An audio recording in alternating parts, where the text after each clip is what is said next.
stay. I'm here to stay.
Dean Holden is signed up, Ashley Maynard-Brewer is signed up, and so too now is Corey Blackett-Taylor. Some good news off the pitch.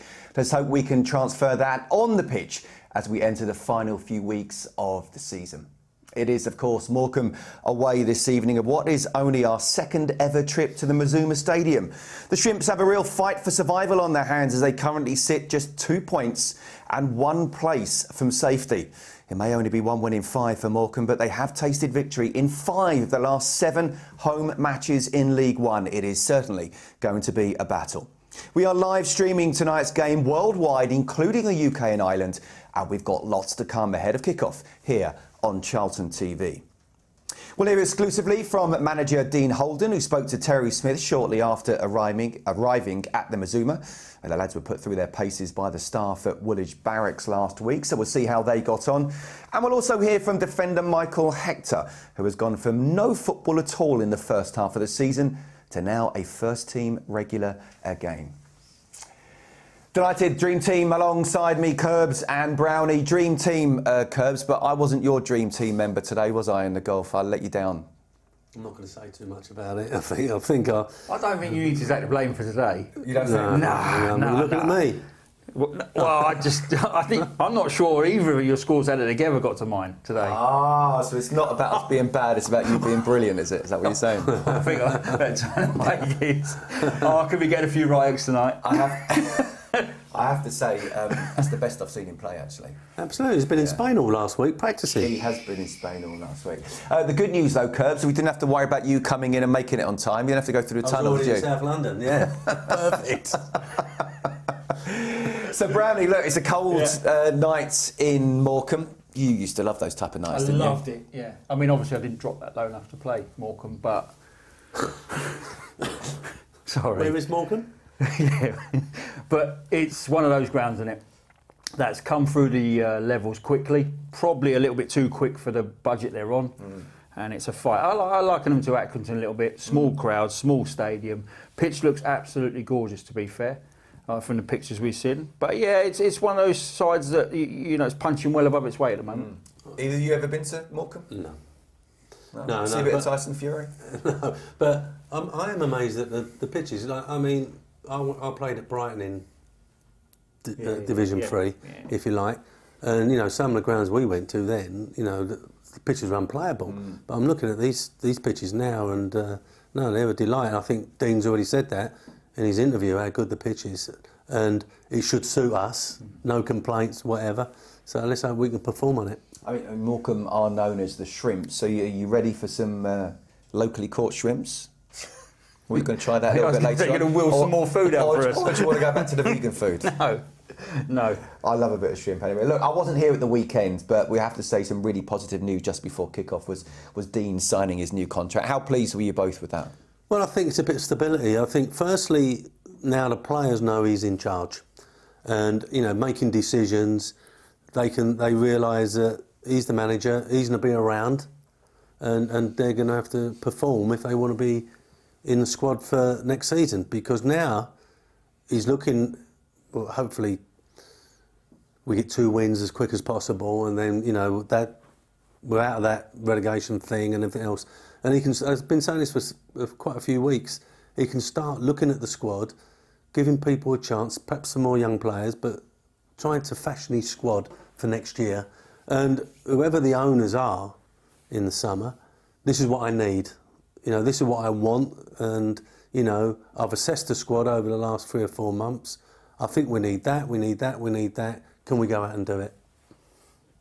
Yeah, I just think it's important we make ourselves look more attractive as a club for the summer when we're pitching in for players and maybe approaching agents. And to have a manager on a long-term contract to start signing younger players across the spine of your team.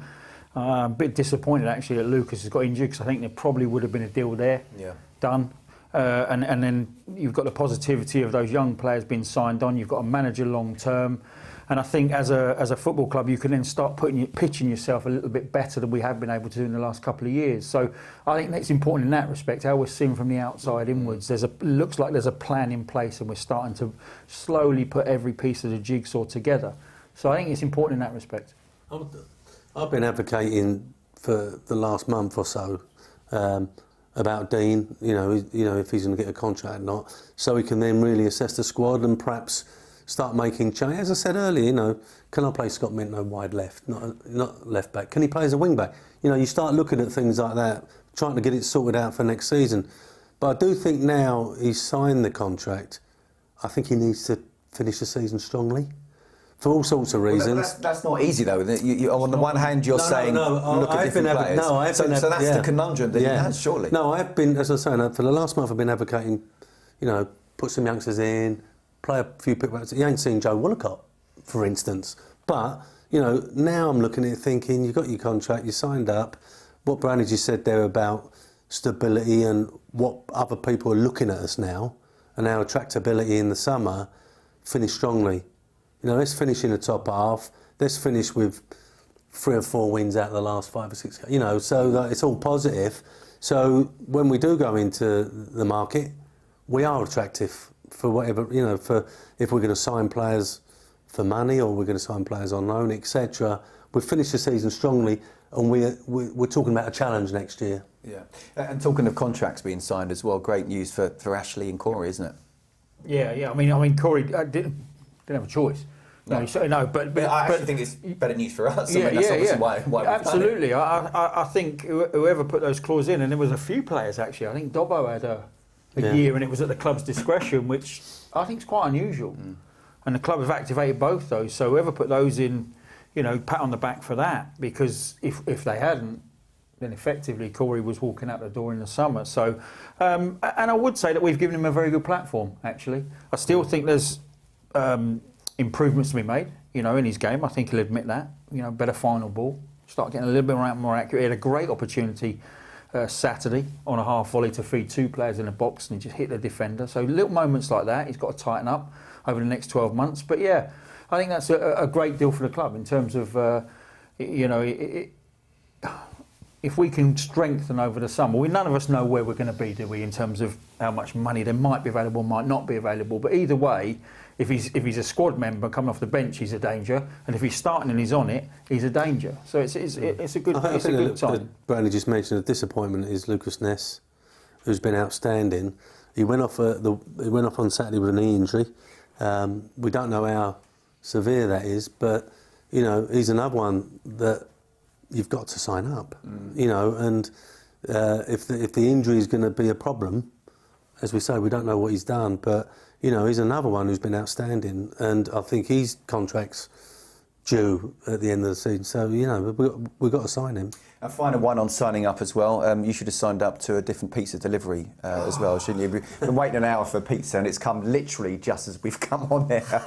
He's calling you, isn't he? Well, we'll have that as the game starts. Anyway, we'll look forward to that one. Look, kick-off less than 45 minutes away, so let's get to hear from the gaffer, Dean Holden, shall we? We spoke to Terry Smith a little bit earlier. Dean, welcome to Lancashire, where we've had just about every single weather condition known to mankind in the last half hour, so it's nice and chilly and a little bit damp surface. You made 5 changes today. What's the thoughts behind those? Terry, it's going up north, as they say. Pitch is looking magnificent, it really is. So that'll suit us. Yeah, we've got some enforced changes. Lucas Ness, as we know, got picked up that knee injury. There's a little bit of damage to his patella tendon, so he's had the scan. We're waiting to see what the specialist says on that next week. Jezrak Saki obviously picked up that kick to his ankle, so he comes to the bench. But Stephen Session, unfortunately, wasn't able to make it either. This historical issue with his knee is swollen up over the weekend, so he unfortunately wasn't able to be with us. So we freshened up the midfield and brought Tyrese Campbell in. So yeah, Ash in goal. We've got Terrell Thomas at left back, Hector, Innes, Sean Clare, George Dobson, Scotty Fraser and Albie Morgan, with Tyrese Campbell, Corey, Blackett-Taylor and Miles leading the line. Good news that Scotty Fraser's able to come back into the side, and as you say, you freshen up the midfield, back to that sort of 4-3-3, which we seem to be more exciting playing. Is that the thought process today? You can go at a Morecambe side who are going to battle for the points? Yeah, they've got a really strong home record, haven't they? But I mean, we need to show more personality, certainly than we did at the weekend in the way that we play with the ball in particular. I'm excited about the team. There's comes good leadership and experience in that back line, some height and aggression.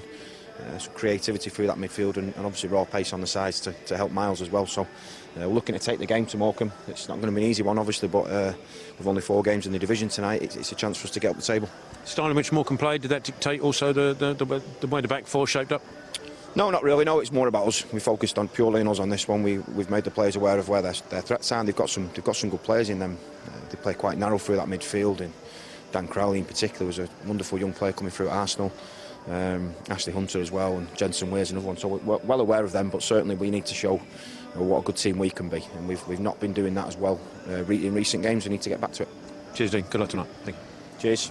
Okay, mate.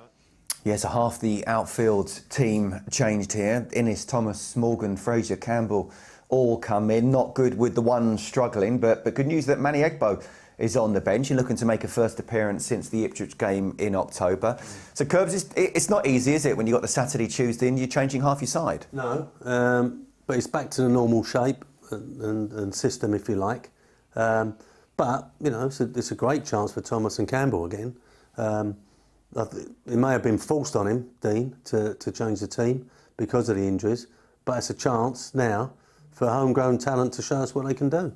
You look at it as an opportunity, don't you, Brownie, if you're one of those players coming in? Always. You get the shirt on, it's yours to lose, you know, and we've always said that. It's important that you have players in the team that don't get settled. They can have a poor game and stay in. So I always think if you know, possession is 9/10 of the law, it's yours to lose. But sadly, I think that's one of the issues, is that we've put ourselves in positions where players have put themselves in a position where they can lose the shirt, and that's why we see multiple changes. We do carry a lot of injuries. There's no way you can run a season and keep having the injuries that we have to individuals and it not impact your year. It's impossible. You know, it's impossible to manage. You know, you just get, even if you get a head of steam up like we were, 5 wins in 7, and you get 3 or 4 injuries. You know, it's hard to manage. Yeah, and just finally on the system as well. Do you like the 4-3-3 or Well, do you like the 3 at the back? No. I think when Dean changed it for the couple of games recently, it sort of lost us Rasaki and lost us Corey Blackett for some extent. You know, I just think that it didn't suit them, and they're our 2 most dynamic attacking players. So obviously he's resting Rasaki tonight, and it'd be interesting if he brings him on how fresh he looks. But yeah, I like that shape more than 3 at the back, I must admit. I'd agree with you on that as well. OK, let's have a look at the league table, shall we? Starting with the bottom half, because that is where we are. We stayed 16th after Saturday's draw with Accrington. Tonight's opponents, Morecambe, remained 21st after being beaten by Shrewsbury. They would have got themselves out of the relegation zone if they'd won that one. Burton moved up a place to 18th on Saturday with a good win against Wickham. That is despite playing the whole of the second half with 10 men after Deji Oshilaja was sent off. Oxford's appointed Liam Manning as their new manager on Saturday morning. He would have got to work yesterday, having seen his side fall to a 3-2 defeat at home to Derby. And look where Oxford are. Who would have called that at the beginning of the season? Just 3 points outside the relegation zone. Into the top half now, and Ipswich are breathing down the necks of second place Plymouth again. Ipswich made it 5 league wins in a row by earning a very impressive victory away at Bolton, with Plymouth conceding 3 goals in the final 30 minutes to lose at Barnsley.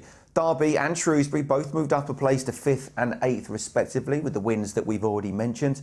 And the only other movers in a positive direction were Exeter, who beat Lincoln 2-1. Chaps, on the bounce now, 5 wins for Ipswich, as well as league leaders Sheffield Wednesday. It's looking really interesting, that automatic promotion chase now, isn't it? It'd be very interesting if Barnsley won both their games in hand. You know, then we've got 3 in the 70s all pushing, which is very unusual to have 3 sides on 2 points a game. And if you had a 4th one in there, that is... I mean, our season when we had 88 points and come 4th, that would have got you up, wouldn't it? It would have got you up, yeah. Yeah, it's looking like one of those seasons. But we kind of, you know, the interesting, I think, Plymouth, we said, you know, they were doing really well to hold everybody off. And is this their wobble? Well, they had it last season, didn't they? So what would either of you suggest to them? Well, I don't know. It's difficult, isn't it? Difficult. I'm looking at that top 6 and, you know, I think Plymouth will get caught. I think they're the ones that may be dropping out, and Ipswich or Barnsley or whatever going there. But look at this. We talk about size of clubs, but from Bolton, Derby, Barnsley themselves, Ipswich and Sheffield Wednesday, they're big clubs. Yeah. But if it just caught my eye there, the goal difference, 39 plus, and sandwiched in between Plymouth on 22 plus. So they obviously find it a little bit harder. Yeah, they obviously find it a little bit harder, or certainly don't score as many goals as the other 2. But yeah, look, it's finely poised. I mean, that's an exciting running. You know, 10 games is 12 for one of them, or 12 for 2 of them. Blimey, Sheffield Wednesday. But looking at that, you know, for next season, if you're looking at Charlton, I much prefer Sheffield Wednesday and Ipswich to go up.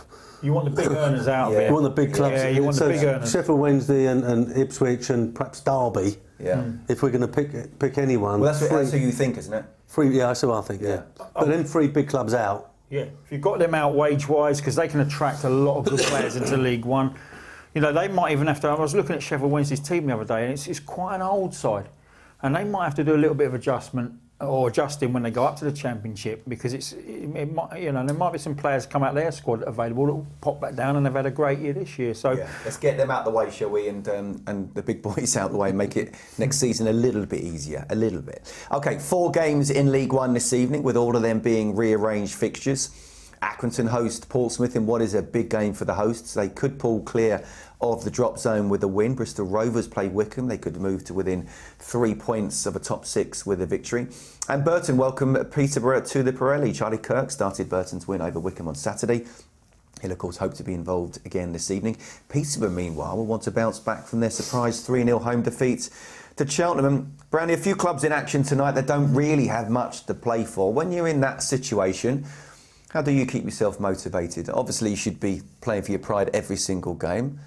Doesn't always work like that, although they are. Everyone's still playing for their futures, aren't they? Yeah, they are. But there's some horrible situations sort of start to occur this time of year where a player's not got a contract for next year. The club doesn't want him, but they need to fill a team. And, you know, what do you expect that player to do? 60-40 against, but you haven't got a contract for next year. So you get all that in the back of your subconscious. Don't want to go into a crunching tackle. I've got nothing next year.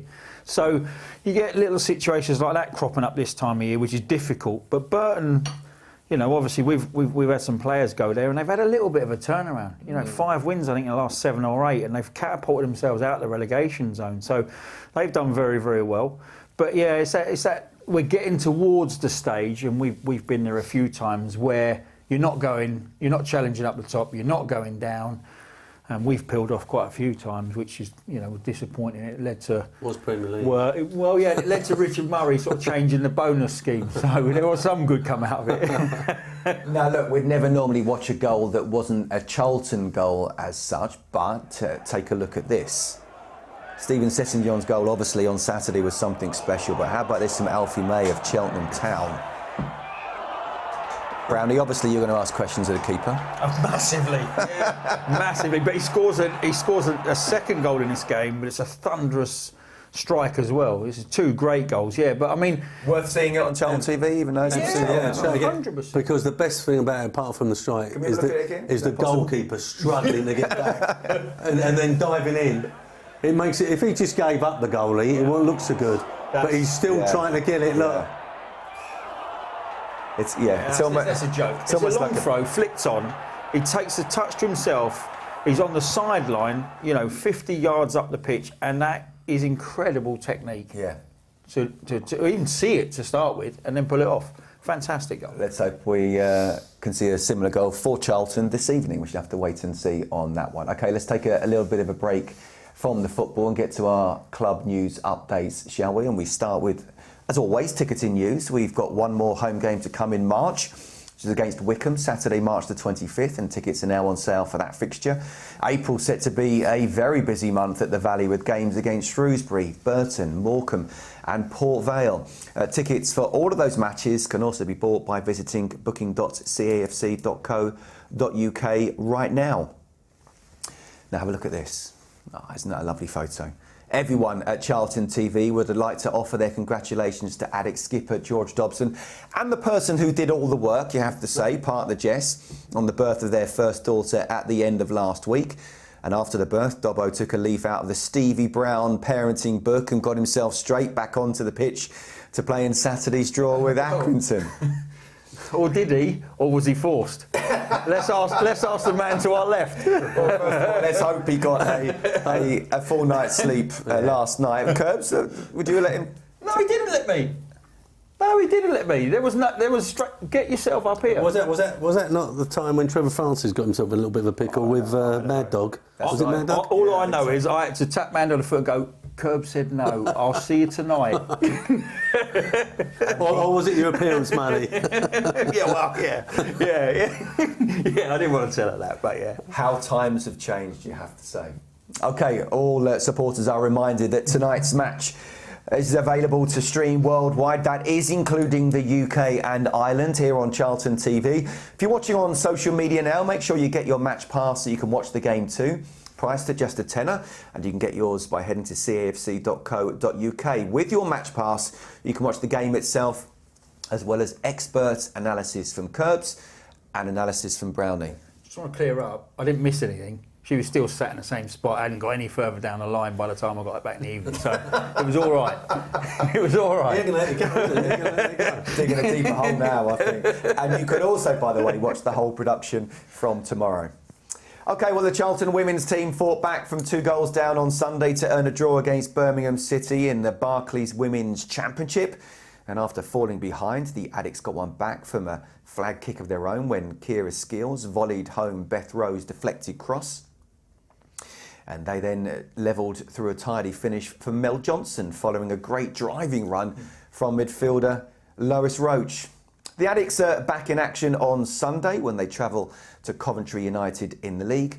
And we, of course, here at Charlton TV, Curbs, Brownie and myself wish them all the very best of luck. It's good to for see that clash. They're playing at the stadium. Absolutely. They're playing at St Andrews there, yeah. Good finish that as well, wasn't it? With train strikes still taking place on a regular basis, all supporters are reminded that they can still take advantage of the club's Valley Express coach service. The Valley Express, which transports supporters to and from the Valley from various locations across the South East, can be booked by heading to booking.cafc.co.uk, and places are priced at just £11. Finally, fan advisors Lucy Bishop and Lewis Catt had an introductory meeting with the club's CEO Peter Storey on Thursday to discuss issues moving forward. The CEO discussed the remit given to him by owner Thomas Sangard and the latest on the reported takeover of the football club. And you can read the full update on cafc.co.uk. OK, moving on now. And last week, the Addicts were put through their paces by the staff at the Woolwich Barracks. Let's take a look how they got on.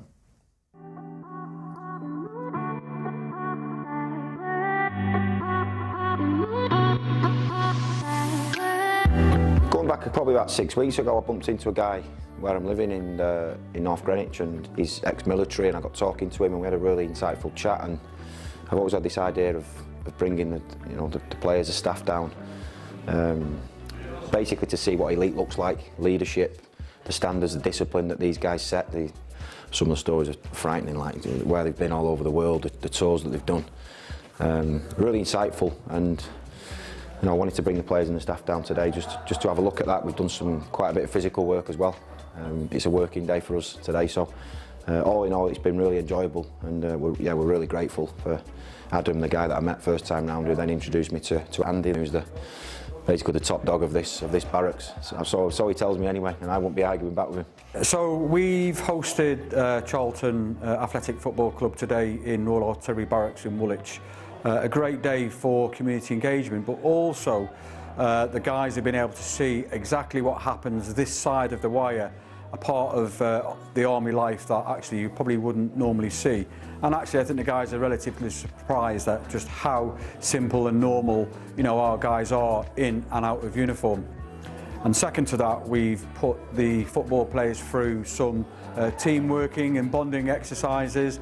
So they've had some command tasks, they've completed the Army's annual fitness test, and actually some excellent results all round. It's been a great day. We engaged in some physical activities and getting an insight to the kind of testing process, the universal testing process there is for the Army and for the guys here, which was good because we got to blend in with some of the Army staff and obviously us lads and kind of go through some exercises. We done broad jump, pull-ups, which was tough for a few of the lads, some shuttle drills, your 2 kilometre run out there in the crisp colds. And during that time, obviously mingled with the lads and got to know those as well, so that was brilliant.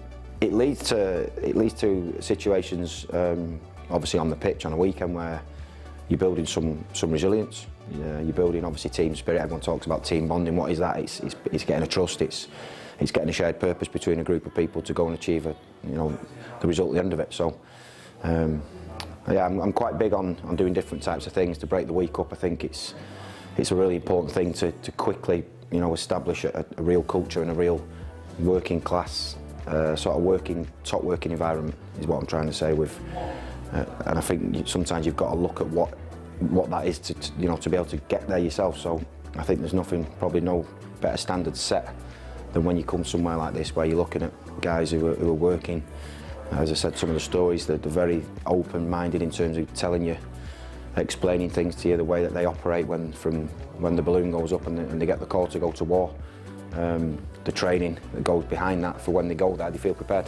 How do you take the pressure out of a situation like that? You train for it, you trust your training. So it's been really excellent day for us. We focus a lot on teamwork and cohesion and how everything together, enables that end product. So, not one person, being that individual, but collectively what we all do together and what your team all do together will actually achieve great results. He was a little bit tentative at first, and I really want to be that first person to speak, but the gaffer himself and then obviously the staff here are trying to encourage, just throwing out ideas and talking, because if everyone's different, but if no one steps forward and says their piece, it doesn't spark a debate. So yeah, we warmed to it nicely with a little bit of encouragement, and then by the end, that's the biggest thing I took from today, was just kind of hearing my peers and the lads that I've been with for quite some time actually, and hearing different contrasting views on what they think leadership is and how it can be applied, because as our guide told us today, that everyone has to bring a little bit of themselves into the leadership, so it's always going to be different. But yeah, no, that was the biggest thing I took from today personally, but it'll be different for everyone else. You're always trying to keep the players engaged. You're always trying to, as I say, show them ways that we can improve. And it seems that they've really enjoyed it. I think, as I say, it's been really tough physically for them, but I think they've learnt a lot as well. You can see, I can't take my eyes off them out there. It's been really absolutely fascinating. He's captivated everybody, I think, just coming, being invited into such an incredible place, and building a relationship with these guys. We'll definitely be coming back pre-season, and we'll be here probably for a couple of days. I've just been having a chat with Andy there about some plans that he's got for them, so that will be interesting, let me tell you. So this is just a taster. Yeah, I mean, good fun that, and you can learn different things in the mentality, obviously, of the lads in the army, can't you? Did you ever do anything like that? I remember as an apprentice under Lenny, we went. Where did we go? Was it Lindstrom? Right. Okay. Yeah. And it was a trek, wasn't it? It was tough. It was a week down there, training, doing the training sessions that the soldiers did, and having to come through it, and it was very educational, because if you imagine being in a war or conflict, you've got to rely on other people. Yeah. So when Dean's talking about team spirit and etc., I should imagine when you're going into battle, you need your mate there and your mate there and your mate there, and hopefully rely on them. So yeah, I can understand why they've gone there, and it is a break from the day-to-day stuff. Something different mentally as well, isn't it? Did you like that as a player? How would your knees be with that now? Yeah, well, we said about running on concrete wasn't good for me. But look, times have changed, haven't they? We used to run over the woods. You used to take us over to Greenwich. We run around. There was a track I said to you the other day.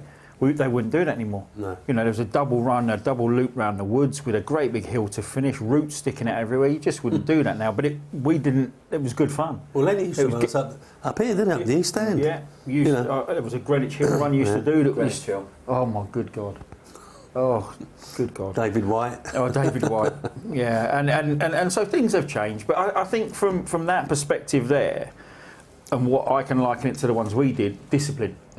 There's a structure in the army, isn't there? There's a discipline that you don't see in normal life. And so when you go there and you see that, you think, oh, okay. I was fortunate enough to go down to Hereford, the SAS barracks, and watch them train. What was that like? Just incredible.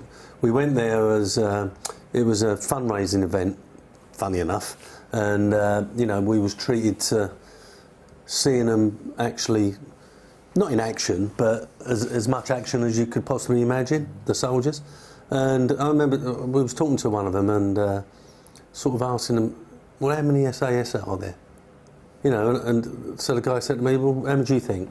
I said, well, 500? He went, think again. More like 100. And so I went, well, I thought there'd be more than that. He went, do you know what, there's only 100? I went, no, it's too tough. Yeah. He said, they come from all over the world to become SAS, but none of them a lot of them don't get anywhere near the training. They can't do it. And just speaking more generally as well about the job that these men and women do. I mean, I was at an event just before Christmas, and I know some of these people who have fought in Afghanistan, they've been in Ireland, and they've been in Kosovo and lots of places as well. The job they do is amazing, isn't it? Yeah, absolutely. And we was having a light-hearted chat with them, and they gave us the pilgrim badge, right? And they said, listen, if we ever come in somewhere and you've got the badge on, you're all right, you'll be okay. You looked after. I keep forgetting to wear it. You haven't got it on every day. You were given a badge, were you? I was given one of these badges, Oh, yeah. They said, yeah, if we come into a place and you've got that on, you'll be okay. Well, you're alone, thank goodness for But that. where is it? Yeah. OK, we're moving on now, and defender Michael Hector has gone from one extreme to another in recent weeks. Absolutely no football to absolutely playing all the time, hasn't he? He spoke to Charlton TV ahead of tonight's game.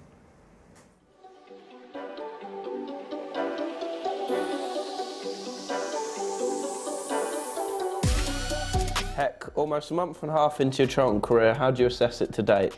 Yeah, it's been up and down. There's obviously been so I want to pick up a few more points than I have so far, but yeah, we played against obviously some top teams at the top of the league, and yeah, it's been interesting, and obviously just still trying to get fit. It's like my pre-season still, but yeah, I'm feeling that I'm getting fitter each game. As you said there, you've had a bit of a spell out before you joined us here. You must have been pleased with the number of games that you've been able to play. Yeah, no, for me, it's been obviously away from football. There's been a few illnesses floating around, but yeah, it's part and parcel. Obviously, I've not played for a while, so it's good just to be out there and just playing again. Yeah. And how have you found working under the gaffer, Dean Holden? Yeah, no, he's an honest man. It's just tough to come around in football, and yeah, he's a good guy. There's obviously stuff that I've been doing on and off the pitch has been good, and yeah, he's more team orientated with like the team bonding and stuff like that we've got to do, and yeah, he's a good guy, and I've enjoyed my time so far with him. And you've played in both a back three and a back four since you joined us. Are they systems that you're used to? Yeah, no, obviously I've been at many teams, and there's been different times where we've played in the three and also in the back four. So yeah, for me, I'm comfortable in switching between whichever he wants to go with at the time, and yeah, we're suitable with the players we have to go with either a three or a back two. You've been playing alongside Lucas Ness, who's just won back-to-back Player of the Month awards, voted for by the fans. How impressed have you been with him? Yeah, no, he's been excellent since I come in. He trains really well, and obviously he plays well, and his performances he's been getting better since I've joined, and yeah, he's a credit to the club, and obviously he's the future of the club, and it's important that he learns, and that's what he's been doing. Obviously we've had tough games this past month, but he stepped up to the plate each game. Obviously what happened at Plymouth was a mistake, but it didn't affect him after that, and he had another strong game, and yeah, for me, he's been playing really well. And behind you, you've had Ashley Maynard-Brewer, of course, another player who's enjoyed a breakout season here, and someone that, again, has really impressed this season. Yeah, no, these two are the future, obviously, of the club, and yeah, he's been excellent since I've come in. He trains really well. Obviously, he's a bit unlucky with certain things that happen with his face and that, but yeah, no, he's a good kid, and he works hard, and off the field he's humble, and he works hard as well. So that's two formulas that worked well in having a good career and a long career, and yeah, these two are a great example for the young boys in the academy looking up to try and get into the first team. As we said, these are two players that have come for our academy here. As an experienced member of the squad with a number of career appearances, how do you help them progress? Yeah, no, obviously there's times when obviously they need help or they ask questions, and in certain games, stuff like that, I'm there to help them, but for them as well, it's them to learn for themselves and in the game, and that's important to take away from that. And they're playing in big games in big arenas, which is important at a young age, and I benefited from that when I played at such a young age as well. And for me, they're in their position, they're babies, and they're only going to get better. And for me, they're playing well at the moment, but they need to obviously keep their feet on the ground, which they're doing, and they're just working hard each game, so it's good. Morecambe up next on Tuesday. What can we expect from them? Yeah, it's another tough game. It's a different type of game that we've played. Obviously, in the last month I've played, and obviously they're fighting for their lives as well. It's going to be a tough game. It's a long trip up, and yeah, it's going to be obviously another interesting game, totally different to what we've played. But it's a game where different types of qualities they have, threats and stuff, and we have to obviously match that. Over 200 fans are set to make the mammoth trip up to Morecambe. What would be your message to them? I know it's incredible, obviously on a Tuesday night to travel up all that way and to support the boys. Obviously we're grateful for that support, and obviously it means a lot that obviously they're coming to watch the game, and hopefully we get the 3 points for them. Yeah, that is the aim. I mean, actually, I'll throw it to you, Brownie, on this one. You know, how difficult would it have been for Michael to get back into the swing of things when you've been so long without a club and not necessarily training on a day-to-day basis with people as well, and then bang, you're in playing regularly? Yeah, I think he went down to Dagenham and trained with you know, obviously Juppy, a former coach of mine, and Gritty and Darryl McMahon, and I think he did a few weeks there before he came here, I think. Yeah, but he didn't have a club from last season. He didn't have a club for a long time, and so I guess you can liken it to a boxer that has 6 months out and then has to suddenly go back to sparring. You are rusty without any shadow of doubt. Physically you're rusty, mentally you're rusty, but he's got good pedigree. He's played at a higher level. And so when you drop down to League One, generally your brain works a little bit quicker. You can see things slightly faster, and you can adjust. But the legs might not. But the legs might not. But that's why you get away with perhaps things people at this level don't. Well, I think the handy thing for Dean is that he come in to train. You can actually see him firsthand, and obviously he has been a top player, you know. And so I think once he showed that he was fully fit. And I think he's been getting stronger as the games have been going on. I can't remember the game he got caught on a set play. The guy got across him and scored. And I think he's been brought off near the end of some games. But if we didn't have him at the moment, then, you know, we've lost Innes at the weekend, and now we've lost Ness. So, you know, having him around and his experience... How do you think he's done? I think he's done all right. I think his distribution has been very, very good. I think his fitness levels have probably got to where he needs to be now, and I think that the other players know they've got a player.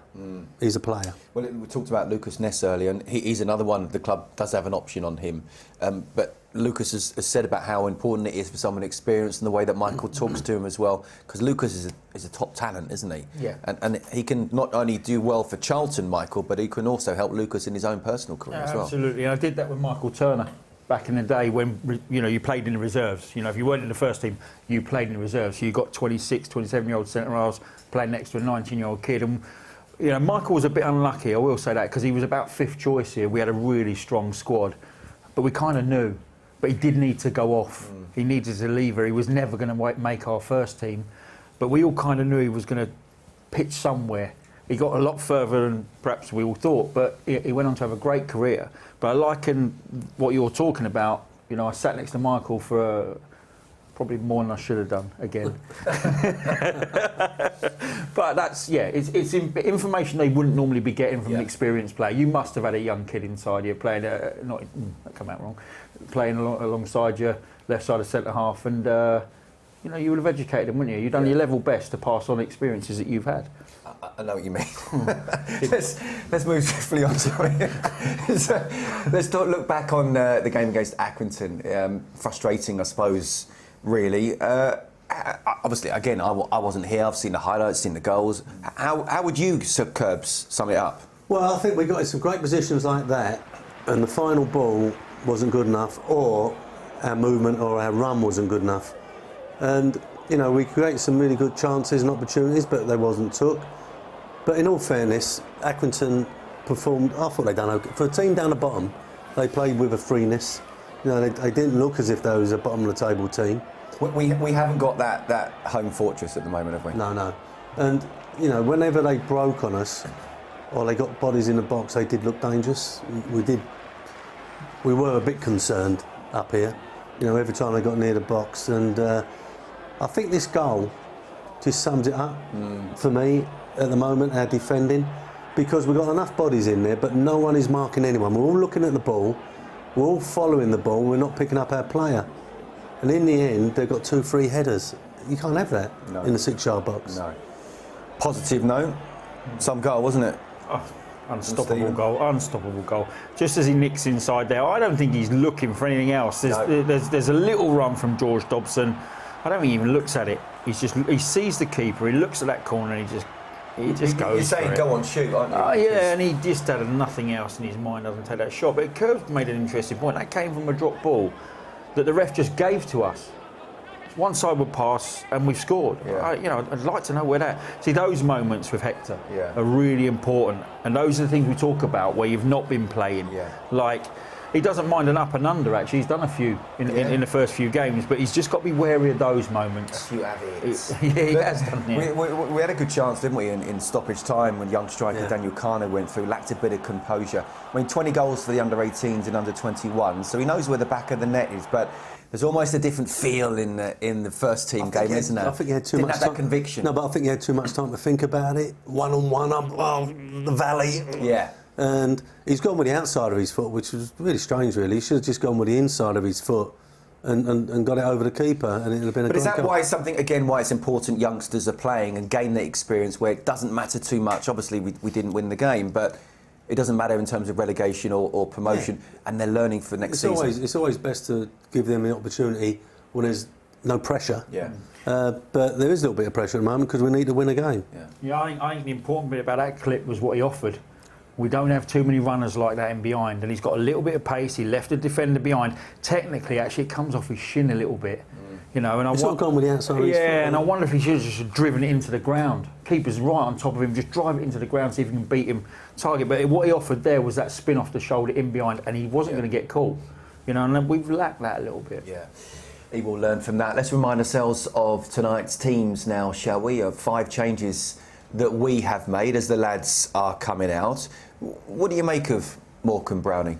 Listen, their away form is terrible, and it's put their home form under pressure. I think they've only got 8 points away from home all season, so the home form is vital. The conditions, when we got here tonight, there was hail or snow coming down the screen on the screen. So it looks, from that scene, it's going to be cold. Their home form is not bad. The pitch is tight. It's a decent pitch, and I think what you're going to get from them is, I think they look at this as a big opportunity for them. To draw Oxford back in, to draw Burton back in. They've got to make the most of their home form, and they know that. But they've got two home games on the trot, us tonight, one Saturday, and I think it's a big opportunity for them to put a marker down to the rest of the teams in the bottom 4. Curbs, did you sort of allude to the fact that we need a couple of wins to get ourselves away from relegation? I just think it's just easier to pressure. We're having a bad run at the moment. If we can get 2 more wins, that takes up near to 50 points, which is enough. I just think that we just need to halt this run of defeats and, not picking up the 3 points. And they can have no complaints about the pitch tonight, that's for sure. No, absolutely not. As Dobbo gets the toss, and we shall find out what happens. Remember this game last season? We were 2-0 up. 2 up. Yeah, and we give away a terrible 2-2. Yeah, terrible goal we give away, and they got back into it. Yeah. Yeah, but the pitch looks good despite it being windy and cold and snowing a little bit earlier. Run-arounds, that will keep you warm, won't it? OK, let's get to our commentary team, shall we? Terry Smith and Greg Stubley. Number 5, Farron Dawson. Number 8, Danny. Yeah, thank you, Scott. Thank you, Coach. Thank you, Brownie. And welcome to the Mazuma Stadium here in Morecambe. And alongside me, Greg Stubley. Greg, we've experienced pretty much every weather condition known to mankind in the last half hour. There's just about all of it has hit us at some point or other. It's settled down a little bit, not quite as cold as it was about an hour ago, where it was absolutely freezing. But it's still chilly. But how important is this game for Charlton? Well, when it's cold, when Dean Holden has a coat on, I think that's a prime example. Yeah, it is. I think Curbs is right. I think, you don't want to be